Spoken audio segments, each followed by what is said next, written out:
What do we have going on the Gator Pit today? And it is smoked meatloaf. We have pork, ground pork. We've got ground beef, 80-20. And we've got some eggs going in, 6 eggs. We've got some Ritch crackers as a binder. We got grated Parmesan cheese, sharp cheddar cheese, Worcestershire sauce, and Gator Pit seasonings being my brisket, my steak, and my Cajun seasoning. And blend it all together in there. We've got green bell peppers, we got red bell peppers, we got onions, bacon bits, real bacon bits. We got sliced or chopped up diced jalapenos, and we got some garlic, minced garlic going to go in there as well. So there are my ingredients right here that are all going into this meatloaf today. I'm going to be smoking it. There's my dog Blue. I'm be smoking out on my Meat Singer 24 right there, and she's 270, and she's waiting on some meat, baby. All right, so I got everything mixed in except my seasonings here, my Worcestershire sauce, and I'm gonna put my crackers in there. You can see I used a rolling pin here and actually powder. Basically, I just, man, they're almost powder. Make for a good binder right there, mixed with the Worcestershire sauce and some other stuff that obviously we have in there. But I didn't use everything I chopped. I don't want this thing to be just full of bell peppers and onions and all that. You just want that for look and some flavor, right? Now I'm just gonna, no measurements on this. I'm just gonna put a little bit of all that in there together, and I'm gonna put probably a half a cup of Worcestershire sauce in here as well, and then I'm gonna stir it all up, mix it real good. Hopefully it all fits in my half-size foil pan, and then I'm gonna take the foil pan. I only use that to shape it. I'll put it in there, and then I will actually flip the foil pan upside down back onto my foil, and then that's going to go right to the smoker. In fact, I may put the foil paper down on the smoker grate and then bring this outside and flip it on while this is in the pit. That way I'm not moving it once it flips over and breaking it up. Got to get my eggs in there too, but I'm getting there, man. I'm getting there. All right, so I got it together, and look at that, man. Perfectly fit in my half-size foil pan. I packed it down. I'm letting it sit a little bit because it will kind of level itself out. Believe it or not, it will settle into this pan and shape. And then I'm going to take I got a new sheet on here on top of, this is double layered, right? So I took the top layer out, then I mixed all the stuff on, put me a new sheet and some new pan spray on there. I am gonna go set this on my meat rack in the pit, and then I'm gonna carry this out to the pit, and I'm gonna flip it over onto this, and then I'm gonna poke some holes right on the outer edge of the meatloaf where it sits here. And you may be like, why are you putting holes in it, Rich? I want that grease to drain out. I don't want this thing to puddle and just sit there and grease and cook, right? One thing people don't like about meatloaf is it's greasy, because if you cook it in a pan like this, and you could cook it in this pan, but if you're gonna do that, I would strongly recommend taking a knife and poking you a few holes about 1/4 of an inch above the bottom, just to let the grease get out of this pan. Otherwise, this is gonna sit there and cook in grease, right? That's gross. So that's another reason why I like to use the foil, because I can lay it on the foil. It'll get hotter faster on the foil rather than the pan. And I can poke the holes around the meatloaf into the foil, just poke the holes around it, and that grease will drain out and go down to the bottom of the pit. But there we go. And now you can see we have a perfectly shaped meatloaf. Look at that, doesn't that look beautiful? Look at the color with the red and the green and the white, between the jalapenos, the onions, and the colored bell peppers. It's all just scattered throughout, so everybody's going to get a bite of this. It's going to get a little bit of everything. And now we're just going to slide it in. Again, I'm cooking at 270, 275 right now. This is on my meat slinger. It is the pellet going. Yep. I'll step back and y'all can see what I'm talking about. This is my Gator Pit meat slinger with the Pellet Pro Smoke Daddy hopper on it. It's got the Elite golf cart kit, and it is a hybrid. It's got the offset firebox as well.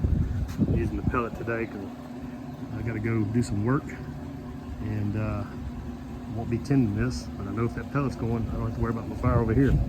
If I was going to be able to sit out here and chill out and hang out the pool and do whatnot, throw me a log in there about every hour, I would do that. But don't have that time today, or that luxury today. I've got to go work on my actual F-250. And there you go, guys. I'll get some videos later on. Probably the next video will be when I check it.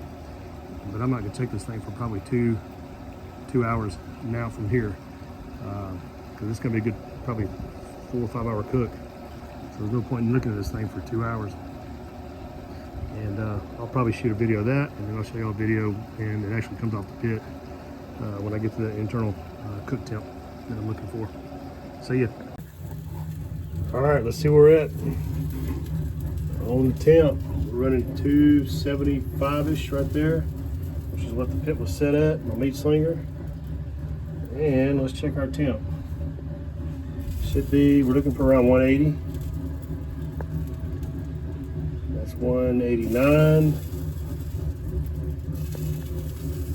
185. Oh, hell yeah, that's 185. 186.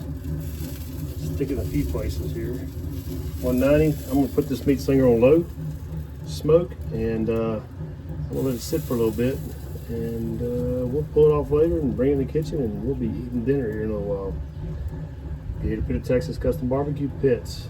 This is a smoked meatloaf, pork and beef hamburger, or ground, cooked at 270, and man, it didn't take long. It's only been, I don't know, 2.5 hours, 3 hours tops, which is about right.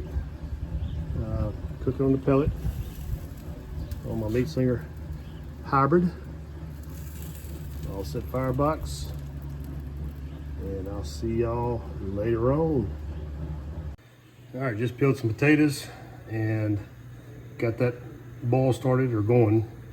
There's some charro beans in there as well, so that's going to go with the meatloaf for dinner. So we'll have some mashed potatoes, homemade mashed potatoes, and some charro beans. I did buy the beans from HEB, which is our local grocery store. They're pretty damn good, and I do spice them up a little bit, but they come pretty good out of the can. So I didn't make my own beans like I usually do. Got a time constraint today because my daughter's in town, and anyway, so yeah, didn't have time to make my own beans. All right, it is ready. Look at that. Oh my goodness. That looks just awesome. Got it glazed on top. Fixing to take it off, bring it in the house. Got my mashed potatoes ready.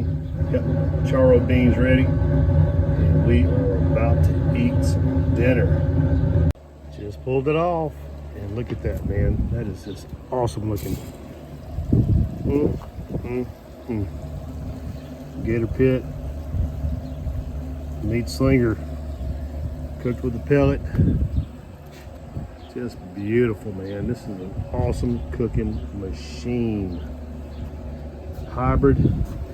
Gator Pit was the first custom builder to come out with a 1/4 inch thick hybrid, and the first to come out with a vertical hybrid. Yep, we are the OG in this, without a doubt. And it is a cooking machine. Oh, man, look at that. Just pulled it in off the pit, got in the kitchen, and did a little slice right there, and look at that. Oh my gosh, that's not dry, that's just beautiful. Beautiful meatloaf and not greasy, right? Don't want the greasy meatloaf like grandma used to make, right? No, this is just tender, moist, and we've got the mashed potatoes, homemade mashed potatoes I just made. All right, and we got the charro beans, man. It's going to make a good dinner here in about 30 minutes. I'm Ritch in Gator Pit, Texas, gatorpit.net. Like and subscribe. You want a custom cooker that can do all this? Contact me. That's what I do for 30 plus years, man. This is all I do.